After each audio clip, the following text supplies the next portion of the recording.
माझा पाठिंबा आहे. त्यामुळे आता कुठं काही असं किंतु परंतु कोणाच्याही मनामध्ये नसावा.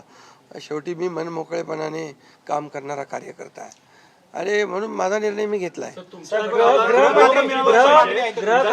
सभापती पद पाहिजे म्हणून एकनाथ शिंदेचे हे प्रेशर त्याचबरोबर गृह खातं आपल्याला पाहिजे. नाही, हे पहा, याच्या बाबतीत चर्चा होईल. आता चर्चा होईल. चर्चेमधून बऱ्याचशा काही गोष्टी निघतील, बऱ्याचशा गोष्टी सुटतील आणि त्यामुळे आम्हाला सर्वात महत्त्वाचं म्हणजे आम्हाला जे निवडून दिलेलं आहे लोकांनी, त्या लोकांना ज्या काय आम्ही कमिटमेंट केलेल्या आहेत त्या राज्याच्या विकासाच्या दृष्टीने किंबहुना ज्या आम्ही लोकांची बांधील आहोत, ही बांधिलकी आम्हाला जपायची आहे. सगळ्यात महत्त्वाचं मला काय मिळालं, कुणाला काय मिळालं यापेक्षा जनतेला काय मिळणार आहे. महाराष्ट्रातल्या जनतेने भरभरून मतदान केलेलं आहे, मतांचा वर्षाव केला आहे. आता त्यांना आम्ही आमच्या पद्धतीने जे देण्याचा प्रयत्न होणार आहे.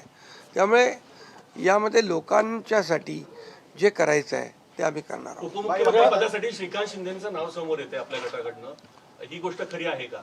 नाही, बघा, चर्चा अजून सुरू आहे.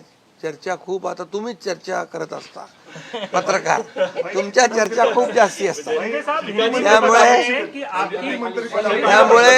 त्यामुळे तुम्हाला एकच सांगतो तुम्हाला एकच सांगतो, या सर्व चर्चा आहेत. आता एक बैठक आमची अमित भाईंच्या बरोबर झालेली आहे, दुसरी एक बैठक आमची होईल तिघांची आणि त्या बैठकीमध्ये खूप साधक बाधक चर्चा होईल आणि त्यामधून योग्य तो निर्णय या महाराष्ट्राच्या हिताचा. बघा, आमच्यामध्ये तुम्हाला मी सांगतो, या जनतेने आम्हाला भरभरून दिलेलं आहे. जनतेला असं वाटता कामा नये की आम्ही सत्ता दिली, सरकार म्हणजे एवढी मेजॉरिटी दिली, आता चांगलं सरकार स्थापन व्हावं, जी अपेक्षा जनतेची आहे ती आम्ही पूर्ण करणार आणि आम्हाला जनतेबरोबर आम्ही उत्तरदायित्व आहोत.